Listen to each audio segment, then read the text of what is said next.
Disclaimer: the following is a non-profit fan-based review. Black Clover is owned by Crunchyroll, Viz Media, Studio Pieria, TV Tokyo, Shueisha, and Yuki Tabata. Please support the official release.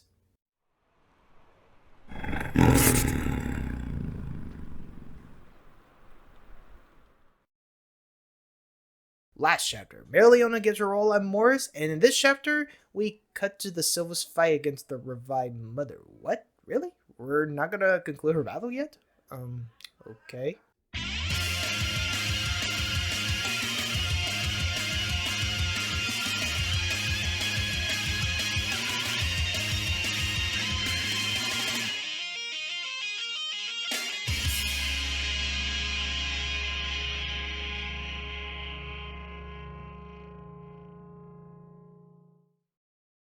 Hey guys, LA1997, and after 1 month, we're back to Black Clover with page 359. And surprisingly, instead of continuing Marileona's fight, we're now shifting to the Silva's battle against their mother Acier. The reason for this change is unclear, but it could be that Tabata is waiting for the right moment to conclude this battle. However, I'm unsure.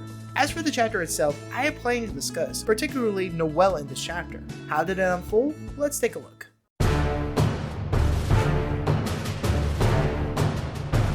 The chapter opens with Noelle confronting his mother, only to be impaled by her. She acknowledges his growth and strength, but assures that this is his limit. She looks down on what's left of the Silver Eagles as they look defeated. We then see Nebra looking over her brother as she doesn't want to fight her own mother, along with Solid as he believes it's way out of his league. And he's right, even before the revival, she was a powerful magic knight in her time, so it makes sense why she can beat them so easily. Speaking of which, she tells Nebra and Solid that they could have gotten stronger too, but due to their arrogance and hatred, they let it consume their strength and hearts. She then apologizes to them for not loving them enough. Solid remains silent and begins to reminisce. Yeah, no, I ain't doing that for Solid. And why would I? I don't even like the guy. Acier does bring up a point that I believe everyone can agree. And they have become so cocky with their magic and status as royals and treated Noelle better and acknowledged her strength, then maybe they would have learned something from her and become stronger. But as far as they are now, there's just nothing for them. Solid in his inner monologue even admits that he tried to be strong after his many defeats from both his little sister and even from the revived elves. But in the end, he feels like it was all for nothing. Acier assures him that she still loves them all, and that the new world that Lucius is building will be perfect for them. Solid remains silent, but in his thoughts, he's considering the option of starting over. But before he can make a decision, that's when his little sister stepped in.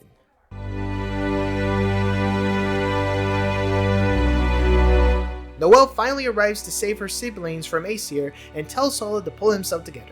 Acier finally meets Noelle and remarks how she looks just like her when she was her age, and assures her that when this battle is over, she'll be reborn and be together with her again. Now, keep in mind that Noelle has never met her mother. The only time she did was through her soul when she defeated Megecula, and she was sure that was her real mother.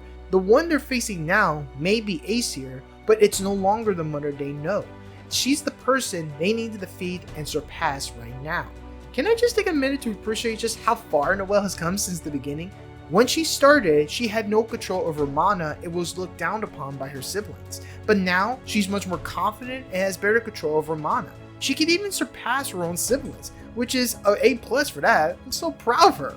Back with Noelle, while he noticed that Noelle has gotten stronger in the past year, he does bring up one point. She no longer has ties with Undine, the water spirit, meaning she can no longer use her same stage form. And it makes sense because remember, the reason they fought together was to save Laura Peachka, and since they saved her, there was no reason for Noelle to keep her as she already belonged to Laura Peachka, and she had duties to protect her and the Heart Kingdom. So without Undine, how would Noelle face against Acier then? Well, that's where we transition to a flashback.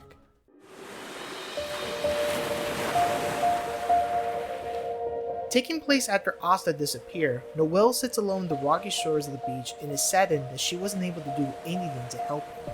Despite no longer having same stage, she was still able to get stronger, but against Lucius, it was nothing to him. If she continued to struggle, nothing will change.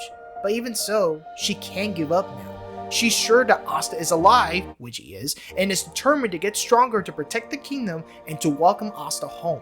After her declaration, she's then greeted by her old friend from the underwater temple, Kohono. She informs her that something is happening in the temple and needs her help, but she ensures that she'll be fine thanks to her strong mana and is tied to the crisis happening to the Clover Kingdom and the rest of the world. In the temple, they meet up with Kito, Konoha's brother, and they see the dragon itself. She explains that this is the sea god that has been asleep at the underworld temple since equality. According to legend, when the world's end is nigh, the dragon of fierce seas will awaken from its long slumber. And since he's awake, well, I'll let the sea god explain. World in crisis. I rage. To do so, need strong partner. As she says, he's looking for someone, a mage with outstanding water magic who can unite mana just like a spirit. And since Noelle had experience with a spirit before and has water magic, it's perfect for her. And so, she teams up with the sea god, Leviathan. Oh, that is so cute. But if you thought that was cute, just wait till you see her transformation. As that is happening, Kohono and Kito arrive to the fight to help Noelle and the Silver Eagles, while Solid is just stunned that Noelle has gotten stronger and it feels like he's getting overshadowed by her again, as he witnessed her new transformation, Valkyrie armor, dragon. Can I just say, this is one badass armor she has, having like those dragon-like features like the Great Leviathan based on Abrahamic religions, which is symbolizing a chaos and devouring of the damned after their lives. So, judging by that description, this could be one of her most powerful ones yet. The chapter ends with Noelle declaring that she'll surpass her mother, while Acier looks proud of her for being strong.